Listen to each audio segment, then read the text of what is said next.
Okay, it says at the top, now streaming live. Okay, Liz, take it away. Okay, so start in a few minutes then. Let's see. Oh, hold on a second. All right. So I'm beginning. Let's see, we have a few minutes, or is my clock off? I have 7:57. Okay. Same. We have to wait till my mom arrives because she's going to arrive exactly at 5. Oh, Well, actually at 8 on the East Coast. What would you ladies normally be doing at this time? I'd be in my pajamas watching Netflix or Amazon. All right. Mostly just like laying low and praying that the small child does not like attempt to escape. Like, I guess I'll read because, like as soon as she's asleep, then, whatever. But I try to like not get the TV going until I'm sure she's out because that just doesn't go well. Do you ladies read right before bed and then have, romance novel induced dreams? I pick a book up like twice. Like if I pick it up, I'm going to finish it. Okay. People say to like read before bed, but if I start reading before bed, it means I will be up until 3 a.m. It's a problem. So you're a hardcore reader. I read less than I would like to because I can't stop. It's a problem. Wow. Well, a problem. You say it's a problem. It's a good problem to have. It's a problem the next morning. Okay. I wish I was like that.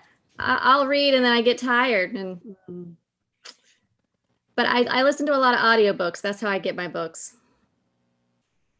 Oh, so you're an audiobook reader. Okay, that's interesting. Yeah. That's a whole other perspective. Mm-hmm. Yeah, for my commute to the day job, I listen to audiobooks on the way and on the way back. But at nighttime, my brain is fried. I just have to veg. I don't blame you. Mm-hmm. I don't blame you. I read and usually fall asleep clutching my book. And then my husband has to remove my glasses, removes my book. Yeah. I woke up once, like, and the next day I was looking at my Kindle and there was a kiss print on it. And I was like, what happened? And then like had this flashback of like remembering dropping my Kindle on my face while I fell asleep and dropped my Kindle on my face and ended up with like a chapstick print on my Kindle. I was going to say, what were you reading that you were kissing your book? And I was like, what happened? How did I miss it? And I was like, oh no, I legit like fell asleep while reading and it fell on my face. And it didn't wake you up. I mean, that's hardcore sleeping. Yeah, well, that's a scene to include in a future novel. It is. And on that note, it is now time to begin. So let's get this going. Good evening, romance readers. Welcome to Love's Sweet Arrow Bookstore's Seasons of Love event, a celebration of small town romance, the coziest of all romance subgenres. I am Liz Donatelli, guest moderator and host of Reader Seeks Romance on YouTube. I am joined this evening by 2 authors who are skilled in the craft of writing small town romance, Annie Raines and Jeannie Chin. Annie Raines is a USA Today best-selling contemporary romance author who writes small town love stories set in fictional towns in North Carolina. Annie's second chance holiday romance, The Christmas Village, was released on October 12th by Grand Central Publishing's imprint Forever. Jeannie Chin is the debut author of contemporary small town romances. She draws on her experiences as a biracial Asian and Caucasian American to create heartfelt stories that speak to a uniquely American experience. Jeannie's Enemies to Lovers romance, The Inn on Sweetbriar Lane, was released on September 28th, also by Grand Central Publishing's imprint Forever. It's a pleasure to meet you both. Nice to be here. It is wonderful to see you in person after reading both of your fabulous novels that were like taking a warmed bath wrapped in a candy cane. And, yeah, I just came up with that now and it seems fitting. So before we get into talking about both of your novels, I'd love to kick off the conversation with what appeals to each of you about writing and reading small town romances. Oh, Annie, you could go first because A's before J. Okay. Small town appeals to me. I grew up in a small town. And I think a small town is very cozy. I like that everybody knows everybody. And I like that, there's cute little quirky places in small towns, and there's just a place you can settle into. So when I'm writing a book, I like to have that cozy feeling. It feels romantic to me.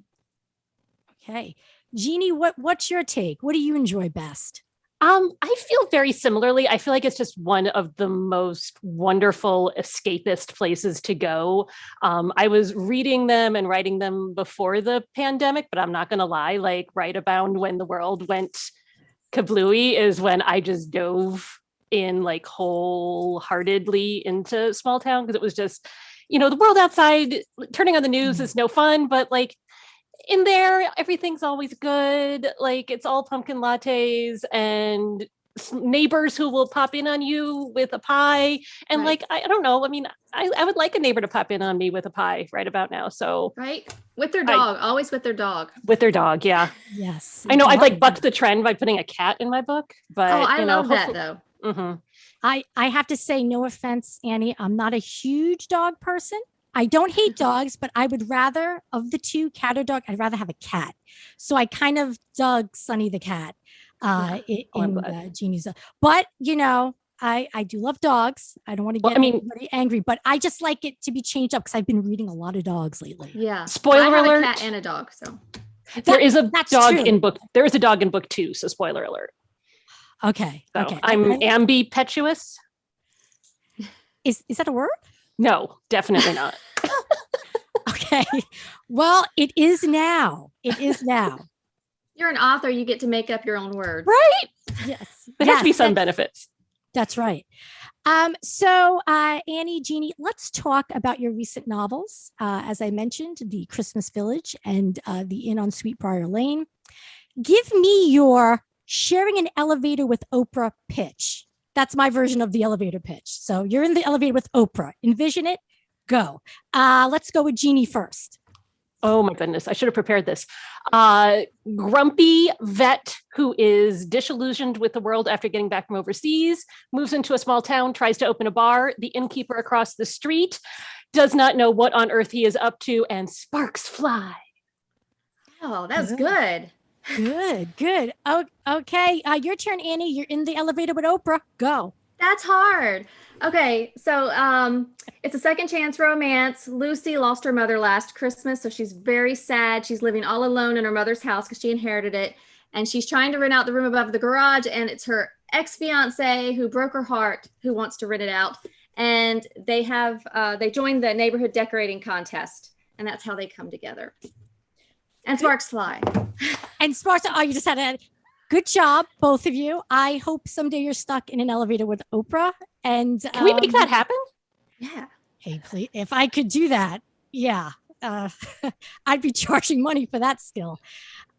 So in the Christmas, not the Christmas Village, in the Inn on Sweetbriar Lane, it is an enemies to lovers trope that is explored. And in the Christmas Village, it's second chance, which are both tropes that are popularly used in romance. In which ways do you uniquely explore those tropes in the telling of your protagonist's love stories? Annie, I'll start with you. Oh, you're asking hard questions. I thought that was an easy one.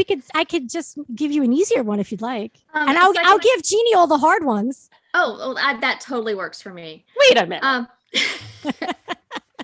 So I have the second chance romance, but they're also enemies to lovers. So because he broke her heart at one point, and there's also the close proximity. So I kind of took the tropes that I love along with holiday, because I love holiday stories, and I kind of mixed them together in one big pot. So I don't know if that answers your question, but that's how I did the second chance romance. I kind of blended it with everything.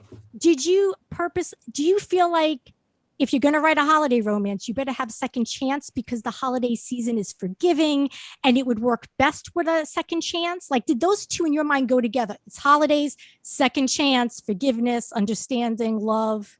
They go together, but I think you can with anything, holidays, it could be like love at first sight, anything. I think holidays is just good ground for any trope.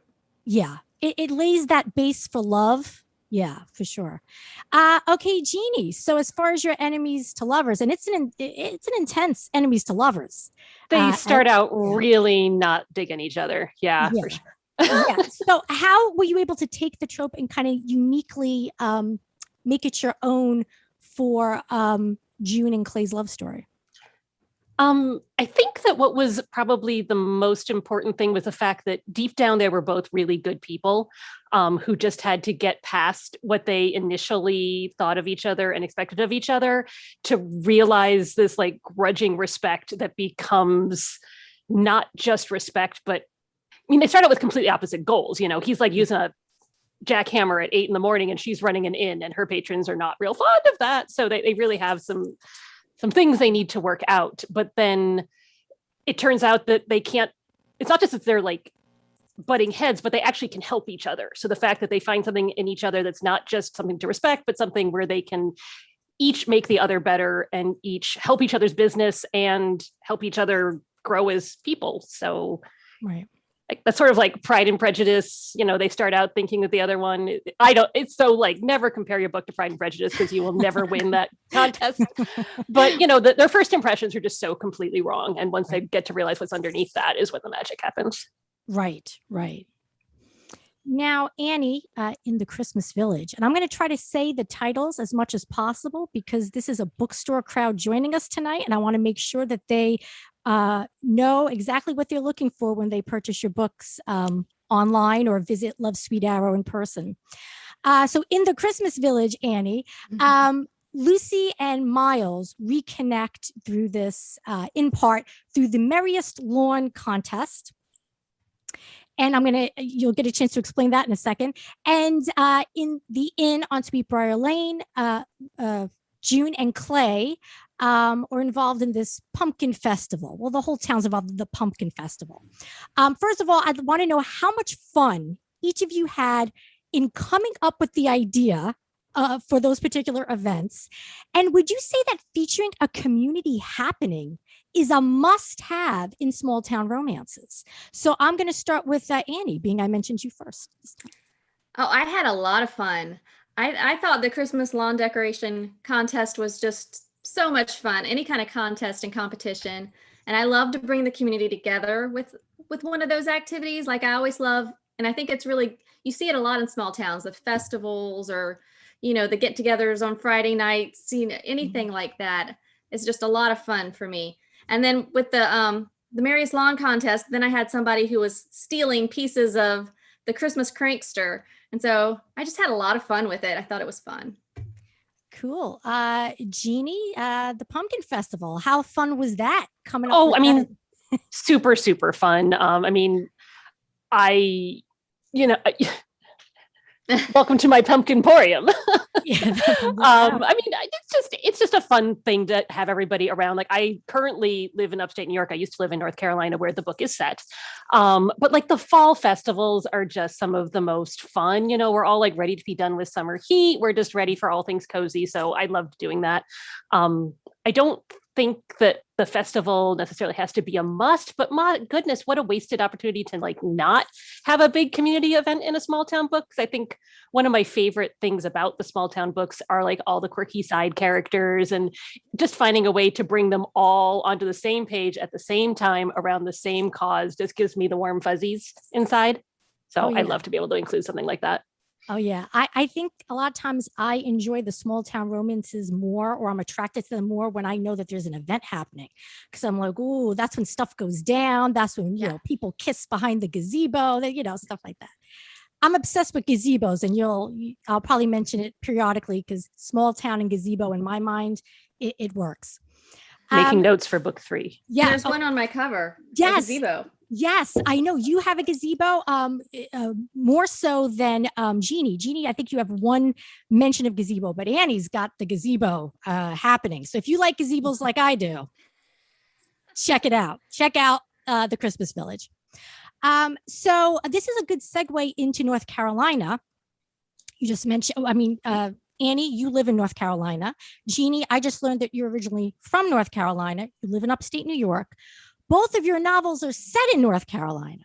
So I need to like, Oh. full disclosure, I'm not actually from North Carolina. I just Oh. lived there for a long time in the middle, which is why I have no accent, which I am Okay. depressed about, but alas. I kind of had one like situationally, like it's super weird. If I hang out with people Mhm. who have a Southern accent, like mine starts and I can't control it. But when I'm not around enough of them, it fades away. I don't quite know how it works. Yeah. See, no, I've that, been told yeah. I don't have an accent, and I'm from North Carolina. Maybe I I do, was- and I just don't know it. I was just gonna have just a tiny bit. But of course, look, I have a New York accent, so I can't say too much. So I stand corrected. So you spent time living in North Carolina. You live in upstate New York. Both of your novels are set in North Carolina, and I have actually read other cozies, whether they be mystery or romance, in North Carolina. So my question is, what makes North Carolina the ultimate setting for a cozy provincial romance? Oh, Annie, you go first. Well, I'm from North Carolina, so I'm a little bit partial to it. But North Carolina has the best. It has the mountains on one side. It has the coastal area, the beaches. It's got all the small towns, and the weather is it's like, right in the middle of the East Coast. Or so, you got New York up here and Florida down here, but we have, rainy weather and sunny weather. And I might be partial, but I love North Carolina. Okay. And now, do you currently live in a small town in North Carolina, or? I live in Jacksonville, so it's right outside the military base. But if Okay. you go 30 minutes this way, you're in Swansboro, and 30 minutes this way, and it's surrounded by little tiny small towns that are quirky and beautiful. Okay, because when I think North Carolina, I just think of a whole state filled with small towns, and I don't know if that's just my big city thinking. No, it's true. Yeah, I think that's true. Okay. All right. So I'm not too far off. Jeannie, what to you makes North Carolina the ultimate provincial romance setting? Well, I'm really annoyed that Annie stole all my answers on that one. I should have just you can tell what kind of people me and Annie are, because you have to say our name because neither of us is going to jump down the other's throat. But I should have just jumped on that one, and because she stole my answer. But so I actually, to be fair, I actually lived in Charlotte, which is a city, which I guess again steals all my street cred here.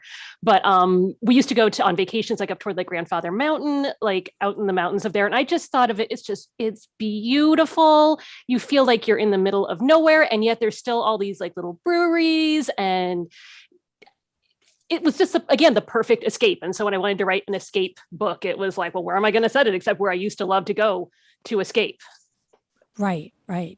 What appeals to me about North Carolina is not only do I immediately think of a state filled with, small towns, but, there's that, I think of, it's a good setting for forced proximity. And I think in general with small towns, I love forced proximity, which sounds a lot harsh than it actually is. It's a trope where two protagonists are stuck together. And in a case of romance, love blooms. And I feel like small towns are the best, everywhere you go, it's just so small and you're being trapped. Yeah. It's the best trope with the worst name. Yes. But yes, the two people who are just, we just have to work together. Oh gosh, darn it all. Yes, absolutely. Yes, agreed. I know it's also called, I think people do call it stuck together sometimes, but yeah, forced proximity sounds really brutal. Not what it is. Yeah. So how much of your now, I'm assuming that Annie, there are things that you take straight from life and put into your novels, being your close relationship to the setting. Is there anything that you straight up just make up? Yeah, most of it. Oh, okay. Because I just figured you what did I do today? I'm going to throw that in the novel. But my life's really boring. So yeah, if I put that in a novel, then it would be bad. okay. The town's made up, and it's it's a fantasy. All the best things of all the towns you've ever been, I put it in there. And the lawn decorating contest is made up. And there's no cranky Christmas thief going around stealing people's decorations. Okay. Maybe not in North Carolina, but I'm sure you could find it in other states. Well, Jeannie, I'm going to take it easy on you and not ask you the other part of that, because this is a good segue into world building. And world building is usually synonymous with fantasy writing, but I have noticed more and more that it does strongly apply to romance, especially small town romance, because what's a large appeal to readers? It's the setting and that escape that we talked about. So I'd love to know each of your approaches to the small town world building. And what I'm thinking of is, do you have a cork board with sticky notes? Do you write up a fake, a map of the town? Do you have character dossiers of everyone who lives in the town? Do you have like a world, like a Bible of sorts? So I'll start with Jeannie on that one. See, I saved that one for you so you can get all the answers in. I buy really nice presents for my copy editor because she catches all my mistakes. That's a joke. I have like a big, huge, long running list, which was really helpful when I started. But as the world grows, it is completely unwieldy, and I curse myself pretty much daily because I wish that I had started out organizing it with a map or something that had organization of any kind. That would have been really smart. Well, feel free to take any of my ideas. And, all I ask is an acknowledgement in the back of your book saying, thanks to Liz for helping me organize my town, my world. So are you a pantser or a plotter when it comes to writing, Jeannie? I am a reformed pantser. I started out hardcore pantser, and then I realized I was never finishing any books. So I started plotting, but I have a very tight ropey process because it's called tent poling, I think is what some folks call it, is like you just put like enough up there so that you can find your way through it. But if I map out every scene, I get really bored, and I'd never finish books that way either. So it's this delicate balance between having the beginning, middle, and end, like where's the conflict going to come from? How's it all going to work out in the end? And then just make things up as they go along. And usually then a miracle happens. And I'm always surprised when the miracle shows up. So what was the miracle in the inn on Sweetbriar Lane? What was the miracle moment? The miracle is when spoiler alert. The miracle is the name of the bar. I did not plan that. You mean at the end, which we don't talk about? Yes, at the end. Like, I was just like, oh gosh, what is he gonna, oh my God, I wrote it in there. Like, it was already there. And then I was just like, see, I was a genius and I didn't even know it. I have to say, in that moment, I was even like, oh my God, how did I not see that coming? I didn't see it coming either. I named all the things. And then at the end, I'm like, I know what's going to happen. So that's when the miracle happened. Wow. I love that. Well, Annie, now I'm going to have to ask you about your miracle moment. But first, if you could talk us through your approach to your small town world building, because The Christmas Village is book 2, correct? In the Somerset. It's book 2, yes. Series? Okay. You know what? Jeannie stole my answer because we must be the same person. Because I don't have a series Bible. I always say I'm going to do it. I don't have the cork board. I try to plot and then it goes out the window with each scene, and then I try again and then it goes out the window, and it's the exact same. Okay. We're the same person, I think. Apparently. Okay. Well, that makes it easier in some ways and not in others, because I'm going to need twice the answers. And this interview is going to last like 5 more minutes.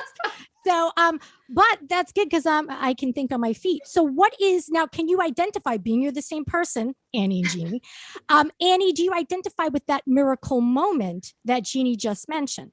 There's always one. I will say this book, I wrote it, it's been over a year, and I think I've written 3 books since then. Oh my goodness. So I can't remember the exact miracle moment. I'll probably remember it tonight when I'm asleep. But there's always a miracle moment. I know exactly what she's talking about, where you have no idea if it's going to even end, if they're going to be together, which they have to be together. Yeah. And there's always something that's like, that's just magic. Okay. Well, it works. It works on the page, and that's all that counts. I mean, it really doesn't matter how you get there, as long as you do. Yeah. So it sounds as if your approaches kind of mirror that small town feel, which is like, hey, let's be easy going, and I'm not going to worry too much. I'm just going to be, kind of organic about things. But, there is a certain amount of planning and the direction. Okay. So there you go. And here I thought you were going to explain this very complicated process. I imagined, in those TV shows, murder mysteries, where they have the board and they have the pins with string going from this clue to that clue. I really was envisioning something intricate like that, but I guess I just, built that one up in my mind. Well, I thought Jeannie was going to make me feel like a slacker. I was like, oh no, she's going to have some like beautiful technique. I'm just going to be flying by the seat of my pants. I assumed likewise, but You see, I love knowing the behind the scenes of what you're thinking as the questions are being asked, because each of you are like, oh, she better not take my answer. Or, oh no, she took it. I do have some friends who are the like deeply intricate plotters. And I don't understand how that works, but I know it works really well for them. I tried once, like I still have it over in a corner of my office, like my beautiful color-coded outline that I made once. And like, I got a quarter of the way into the book and was like, well, this needs to just be thrown out the window because, Really? and it was like, well, why am I going to beautifully color code an outline when I'm just going to toss it out the window? So, Same. Well, Yeah. I'm going to guess that neither one of you are Virgos as far as astrological signs, because Virgos would be all about the color coding, the organization. Am I correct? Are either of you Virgos? Capricorn. Oh, Capricorn. Okay, that kind of tracks. Jeannie, what's your sign? What's your sign? What's your Leo. sign, Jeannie? Leo. Leo. Oh, yeah. Okay. No. Not that it's bad. It's just that you're a bit more chill, I think, than Capricorn. You're more chill than Capricorn. Overall. Only on the surface, I promise. Only other, Yeah. but you're obviously Virgos like me. We're intense. We color code. We do those murder boards. So there you go. So this is a kind of a weird segue, I guess. How do you get into the appropriate headspace of your characters? So, Annie, how were you able to inhabit the world of Lucy and Miles? Did you listen to holiday tunes? Did you? I don't actually. The first thing I thought was you must have listened to holiday tunes while writing. I don't know why I thought that. And then Jeannie, what did you do to get into that headspace? Because you kind of have to block out the world to get into that happy place. So happy, cozy place. So Annie, I'm going to go with you first on this. Well, I wake up at 4. So I think my body just knows. It's been years now. So in order to, because everybody's asleep, everything's quiet. So I don't listen to any music, but I think just the routine of waking up at 4 o'clock, getting the cup of coffee. I sit in a dark corner with my laptop. So my headspace is just, everything's blocked out super early in the morning. And, Okay. What's on your writer's desk? Is it a beverage, a hot beverage? Is it, I don't know. I can only imagine, really. You wake up at 4 a.m. I mean, so what would you have on your desk? Like, Well, it's 4 a.m. I don't sit at a desk. I sit in a recliner with a blanket over me, and I have a little table with my, hot coffee. Okay. So does that mean you're writing in longhand? Are you actually writing stuff on out? my laptop? Oh, okay. Yeah, I don't know. For some reason, I feel like longhand would be appropriate for a small town romance author to write it out and Very then type romantic. it. It is. That's how Jackie Collins wrote all her novels. She wrote it in longhand. Just a little tidbit for all you romance reader fans out there. So Jeannie, how did you set the mood? Candles? Did you have beer? Because of the board theme. I know dumplings are mentioned, a lot. Did you have There's a lot of dumplings in this series. I don't know if that's weird, but it did happen. Not to me. But go ahead. Like, how do you set the mood to get into that headspace? So my process has evolved over the years. I actually also prefer silence now, which is super weird because I historically have been a really intense playlist creator. So now what I do is I create playlists and then I don't listen to them. So I don't know what's happening. What really happened is that I wrote most of this book during a pandemic with a 5-year-old, like right on the other side of this door. And so I had to listen to very loud music in order to be able to hear myself think. And now that she goes to school, like silence is the key to my existence. But I still love I like to make a playlist for each character. And it's a really revealing experience because like it's not even intuitive sometimes. Like sometimes I'll put the playlist on and then I'll listen to it for a little while, and like a song will just not end up fitting, even though I thought that it would. Yeah. But I find it really helps with sort of establishing who the character is, what they sound like. Like Clay's soundtrack was like really angry. You'll be shocked to hear he was an angry guy with a heart of gold, angry guy with a heart of gold. And like finding the sort of songs that like have an emotional undercore, but still have like that anger in them as well. Whereas, June listened to much more, like there's still a little thread of like, she's got some issues of her own, but it's much more delicate sounding kinds of things to get her voice right. Right. So what would be a song? What's a song on Clay's playlist? I mean, is it like hair metal bands? Is it, because for some reason when I think of a military vet, I think of like hair metal, them listening to 80s hair metal and 90s. I don't know. I mean, he does listen to those on the jukebox in the bar all the time. I can't, oh, poor Annie, where'd she go? I also wrote this book like a year ago, so I can't remember everything that was on it. Like I remember the key song, like there's usually like one that's like the key. And of course I can't remember about June, so don't ask me. But Clay's key song was, it was by Carbon Leaf, and it was called The War Was in Color. And it's like this, like, I don't know if that was his song, and that was the key to his whole voice. Well, I'll have to look it up. I'll look it up and see if I think it fits, because it only counts if I think it fits. Fair.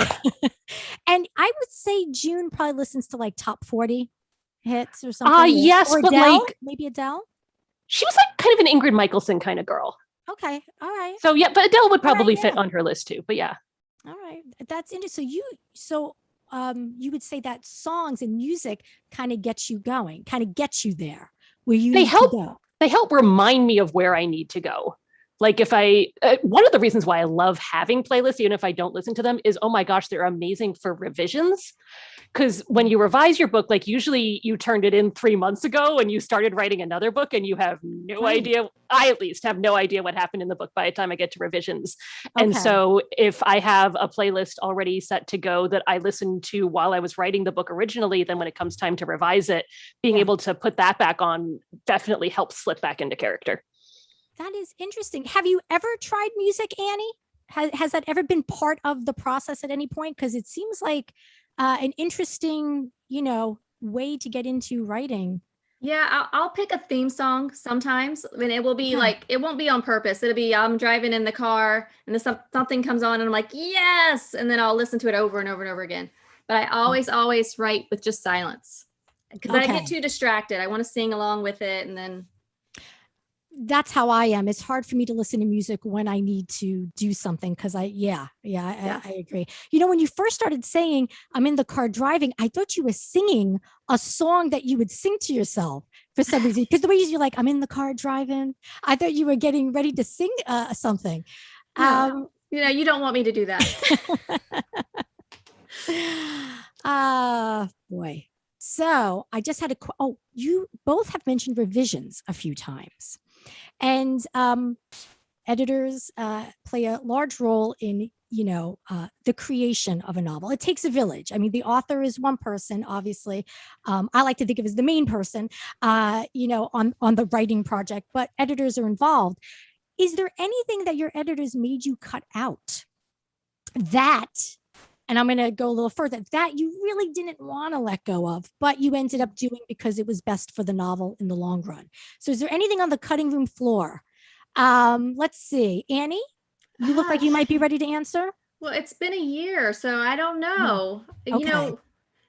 I remember my editor saying, let's add some things more than cut. Really? Mm-hmm. Oh, okay. So add things in the way of dialogue or storyline, or like a scene here and there. And I didn't have a epilogue at first, and so I needed to add an epilogue. Or I just had the blog. Riva does the town blog, and so that was my epilogue. It was just kind of a blog entry, but I needed to add a whole scene of just to kind of tease what was going to happen next. But I don't recall what I cut. Yes, I have to say your epilogue is the perfect use of an epilogue that I have read in a long time, Annie. It was the perfect ending. And like you said, it kind of sets a few things up, but it's because some epilogues are unnecessary, but yours really worked very well. Thank you. So I thought you should know that. Thank you. Let's see. Oh yeah, Jeannie, did you leave anything on? You were being really quiet. You thought I was just gonna like forget, right? Yeah, yeah. You're the quiet kid in the back of the class. Yeah, Don't get I called could, on. but it was written all over your face. You were like, oh, I got So- away with it. So the thing that I'm not sure if I should admit this, but I have no filter. The book started out a little spicier. And the editor was like, so I did tone that down a little bit, which Okay. I think was the right decision overall, but Okay. I still had that moment of like, but this book was also one where we mostly added, and it was clarifying a thing here or there. It was, Okay. what is the character feeling in this moment? Like, can we elaborate on that a little bit? I think Right. there was like a section in like toward the second half of the book where they just felt like, because there's so much happening, like it's got that whole small town, Yeah. we're doing things, we're making the festival happen sort of vibe going on. And like, I think we need them to just like take a minute. So there's like a whole like thing where they go off to the swimming hole together and Yeah. make out for a little bit, which needed to be there because it wasn't originally, because I got so caught up in all the different plots that were going on. It's like, what Right. if the hero and heroine spent some time together? So that was a really good addition that an editor suggested, I think. Yes. Yes. Awesome. I love those behind the scenes, stories. Let's see. All right. So let me ask the big question that I couldn't wait to ask. In this post-quarantine pandemic age, there is an ongoing migration of city dwellers to small towns. I am actually one of them. Do you view this mass exodus, if you will, as driving the demand or increasing the demand for small town romance? And that's the first part of the question. Then I'll get to the other two. But I mean, just do you see this? I mean, small town romance is already popular. Do you see even more of an increase in interest given what's going on right now in the country? I forgot to say who did. Annie, you could go first. I would like to hope so, because that's all, that's what we write. And I think that it would probably make sense. People want to escape. And like Jeannie said, small towns are the perfect place to escape because, it's fun loving and it's quaint and everybody knows everybody. And there's just such a warm, heartwarming vibe going on. So I hope so. That would be good news for us. Yeah. And I'll give Jeannie some time. You can take a little rest. I'm going to ask the other parts to Annie while she's in the hot seat. How do you see this migration pattern, which might only be about birds, but I'm using it for this? How do you see this migration pattern affecting how these types of small town romance stories are told? Oh, well, because just to give you an example, what I thought of is there'd be a lot more fish out of water type of stories involved in small town romance. Do you think it might lead to any other types of changes or? Yeah, I mean, fish out of water makes sense. And I know I've written the books where the city hero or heroine comes to the small town. And I love that trope. I love the fish out of water trope. Yes. So, yeah. And So maybe more of that. Maybe that's what we're in store for. And real quick, just a quick yes or no, because I know it's can be a touchy subject, but do you plan on addressing the pandemic in any way, shape, or form in future small town romance novels? I don't. Okay, no problem. I've had enough of the pandemic. I just want to live in my. Okay, so cozy the world. pandemic will not touch your small town romance brand. So that's Not good mine. for readers to know. Not for yours. It's hard to have a romance when you're 6 feet apart from each other wearing a mask and. Right. Okay, Jeannie. So, how do you think that the demand for small town romance will increase given world events or U.S. events? Again, I certainly hope so. But I also thank you for giving me the moment to think, Annie. Great job giving me a minute there. I think that, as much as I love the small towns, I love the quirky setting and all of that, what I think really speaks to this moment is the community that happens in small town romances. Because I know like so many of us feel like really distant from each other and not just 6 feet apart distance. Like we've lost those like tiny interactions with the people that you would have. I mean, that really hit me hard when we first went into sort of that lockdown mode, because I did not work outside of the house anyway. And so I just like never saw anybody. It was like, I miss talking to my cashier, and I'm an introvert. So for me to say that I miss talking to people, like, something has gone terribly wrong.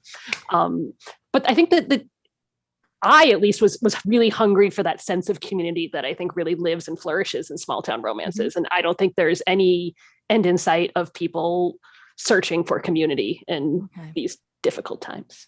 Do you think that more fish out of water stories or any type of maybe new tropes would emerge from, from what's going on now? Like, first of all, would you include the pandemic in any way, shape, or form in any of your novels? Because then if you would, then I would suppose that could alter how the stories are told. So I guess if you're not planning on doing that, it wouldn't affect you. But on a whole, do you think that other small town romance authors might do that? I don't know. I feel like I need to give the like PR department answer of like, we do not have any plans at this time. Because I talked about this a little bit with my writers group around here. Like, will you include the pandemic in your work? And pretty much all of us said, absolutely not. This is not what I came here for. But I also think that there's a practical concern of just timeliness. I feel like things are changing so fast. I feel like if one were to have written a book that lived in 2020 rules, it would have looked super dated in 2022. Yeah.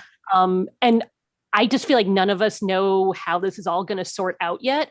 So I wouldn't be surprised if it filters into the books in a few years once we sort of have a better handle on what the future looks like. But at this point, I think the escapism remains the primary draw of small town romance for me and for most of my readers. Yeah. And I just remembered something I had wanted to mention. I'm going to go back a little bit. When you were mentioning you had to cut some sex out, I had wanted to make a mention for those watching who are not familiar. In small town romances, the bedroom activity is usually chaste or a closed door, or it's, it could be a little tiny bit, a little sexy, but not sexy. And Jeannie's got some sexy, but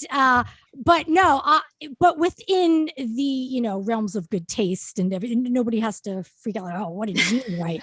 But I just wanted to make it clear that if someone was looking for a small town romance with a little bit more sexiness, then that would be Jeannie. Annie's is more chaste and sweet.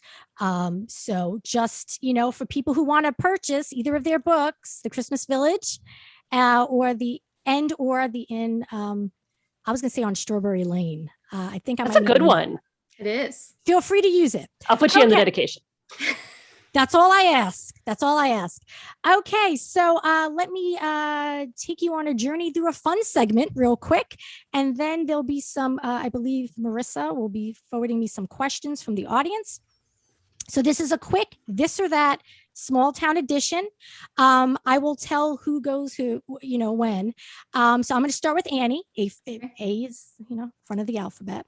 All right. So I'm going to give you two things. You just tell me which. And it's all small town stuff, or at least things I consider small town. Okay. Annie, gazebo or porch swing? Porch swing. Jeannie, Halloween festival or Christmas festival? I have to say Halloween. Okay. Annie, donut shop or bagel shop? Donut shop. Okay. Jeannie, miniature horse or potbelly pig? Miniature horse. Good choice. Annie, bookstore book club or local theater company? Bookstore book club. Okay, good answer. Jeannie, plaid flannel shirt or corduroy overalls? Plaid flannel shirt. Okay. Annie, creeks or streams? Creeks. You said that with confidence. Like that is something that you have thought about. I love it. Jeannie, watering hole or swimming hole? I was proud of this one. Swimming hole. Okay. And the last one. Oh, wait, I think I have. Annie, rustic retreat. Let's try that again. Rustic retreat or vibrant village? Rustic retreat. Okay. And I did have to pencil in another one for Jeannie. lemon meringue pie or pecan pie? Lemon meringue. There you go. See, now that was fun, wasn't it? It was. Yeah. Though may I go back and like I stand by all of my answers. So I've been watching these like nature documentaries. I don't know why. So for a hot minute there, when you said watering hole, I was like picturing all of the zebras going to the watering hole. And I was like, what does this have to do with small town romance, Liz? And then I remembered that I kept calling my bar a watering hole. And I'm like, oh my goodness, where is my brain? That's what kind of inspired me. Yes, 'cause I and- kept reading watering hole. I was like, Mhm. oh, there's also a swimming hole. Yes, which is why I wanted to smack my face very hard as soon as I Yes. realized, oh my goodness, she's not talking about zebras, obviously. So too many nature documentaries in my life right now. Yeah. Wow. I didn't even think of it being a watering hole for zebras.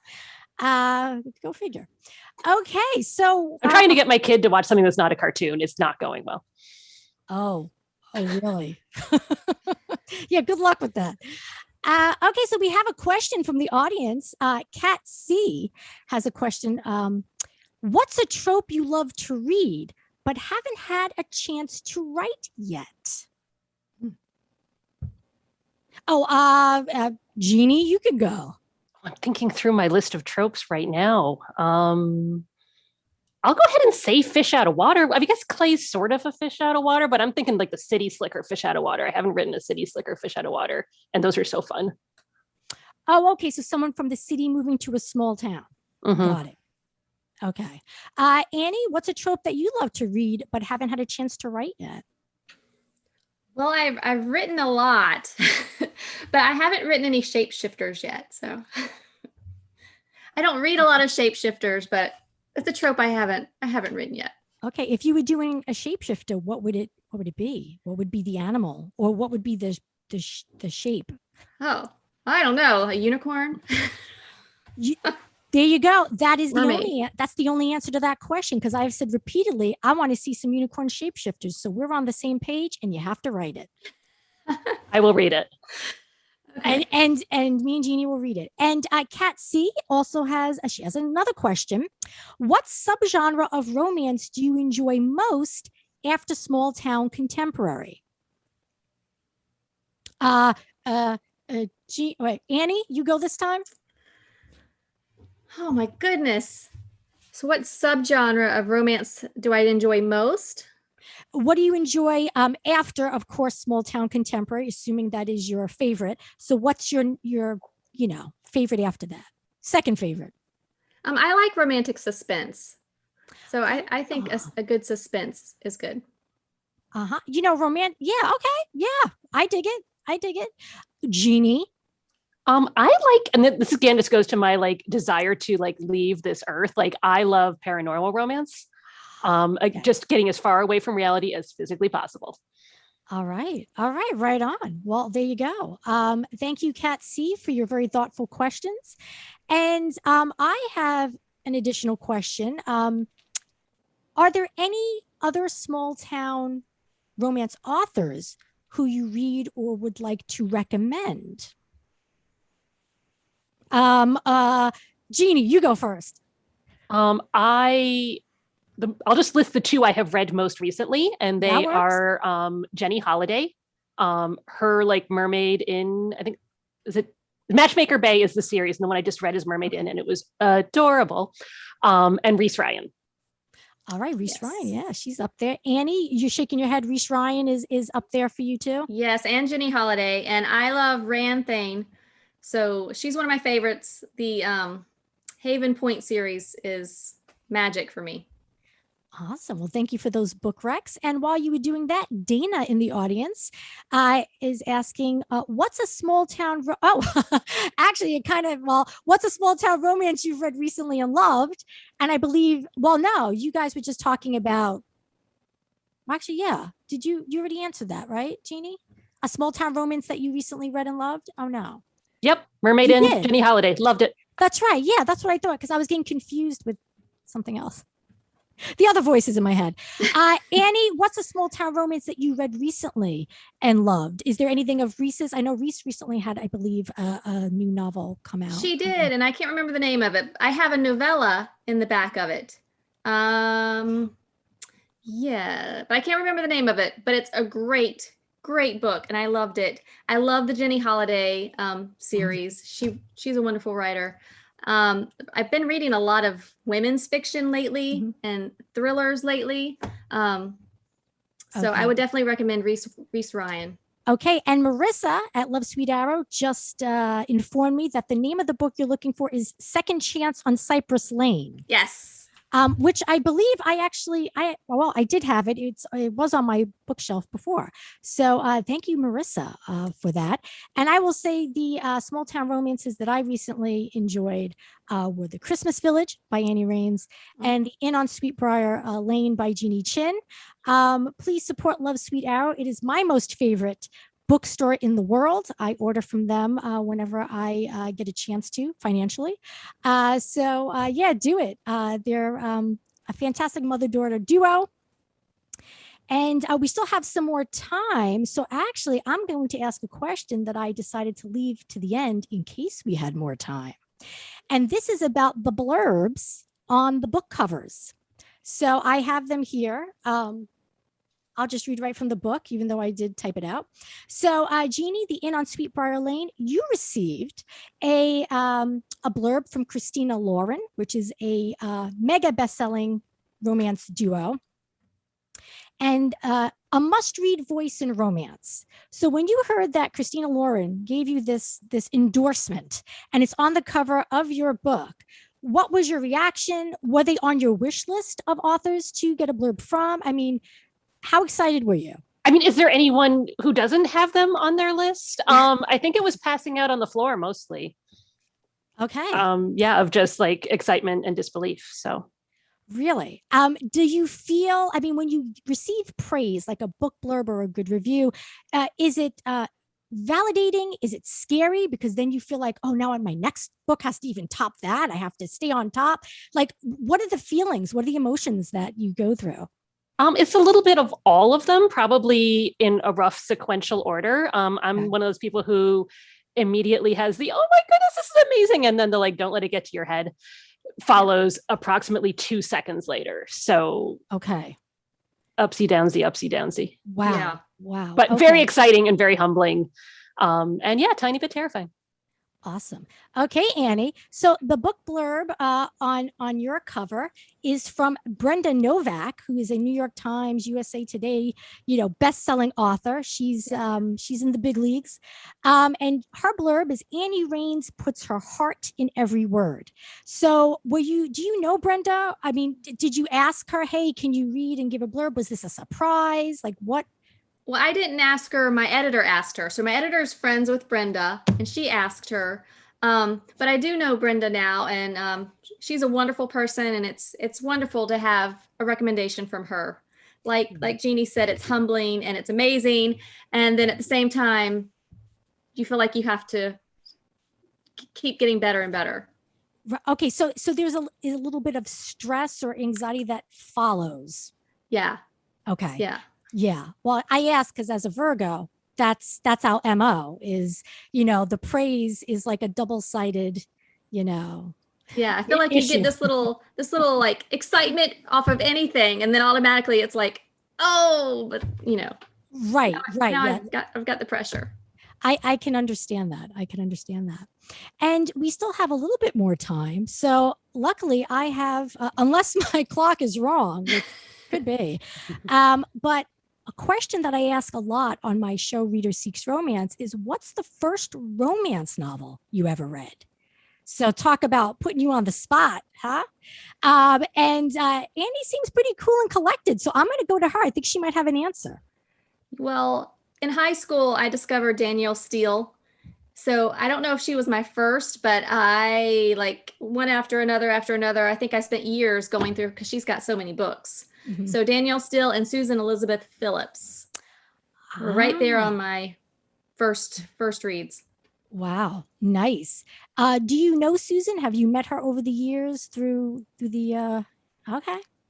I always like to ask if authors meet the person who inspired them to write, because usually there's a fun story behind that. Jeannie, I think I've given you ample time to search your reading history.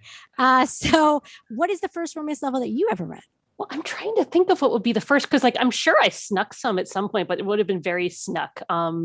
So I came from one of those families with my mom was, I'm trying to find the proper polite word, let's say elitist. Is that a proper word? She was very, very snooty about genre fiction. Like she did not really, she still is like, well, I guess you can do your romance stuff over there. But that's fine. I find my joy where I find it, and she can find hers where she finds it.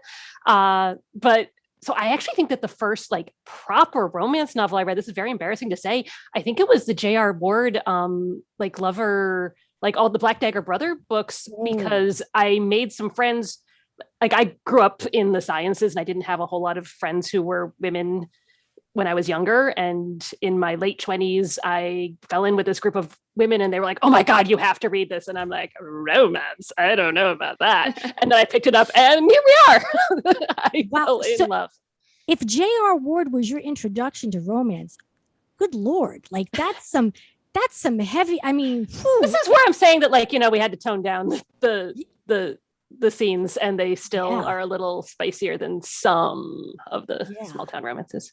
Wow. So now that makes sense, that if that's how you started, I can understand why your work is a little bit sexier than I would normally come across in small town romance. Because J.R. Ward, I mean, that's just straight, like it's super. It's smoking. And it's very hot. That's an interesting. Have you ever met J.R. Ward? Like, I think she signed a book for me once, but it wasn't some big moment. It was mostly just, she's signing my book. Really? Okay. And then me running away, because that's how I roll. Well, you know, if you ever write a paranormal romance, like you had mentioned, you said that you can have J.R. Ward do the blurb for your book. I like to read them. I've never actually really written much in that genre. I think you should though. Okay. Writing more dedications to Liz right over here. Annie, I think you need to, what was the one that you had mentioned? Oh, romantic suspense is something that you, well, get on it. And my brain doesn't work that way. So it would be a flat suspense. Okay, I can be a consultant on the project. Okay. I can help you out. I just need the acknowledgement at the end. That's it. So do you have any questions for me? I always like throwing people off by saying, now, do you have questions for me? And it's like, what?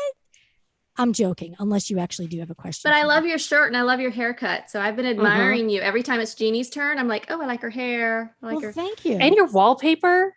Yeah. Thank you so much. This is all my studio. And I wore the yellow specifically for you, Annie, because I knew that you wake up at 4 a.m. So I said, listen, if Annie starts feeling a little tired, hopefully this yellow is going to wake her up. So I did this for you. That was very thoughtful of you. Yeah. I love it. And I'm wide awake. So good job. Yeah, your eyes are just to be. I can't unsee Liz's yellow shirt. So bright. Yeah. I have a question for you. Yeah, go ahead. It's like, how awesome is it to have a podcast about romance? Well, it is pretty awesome. I get to regularly speak with romance authors. The show airs on YouTube, so it is something you can watch or listen to while you're in the other room if you have it playing. But there's a lot of graphics and audio clips and things like that. So I enjoy talking to the authors. I enjoy helping to tell their story through the medium of YouTube video. So yeah, it's a lot of fun. It's a lot of fun. And I hope each of you with your next releases can join me on the show. Maybe apart, because being your one, I feel like I have to separate you now because you kind of rely, she already answered my question. So I'm going to have to separate you. And well, we did find out we're not actually the same person, because the only way I see 4 a.m. is if I'm still up.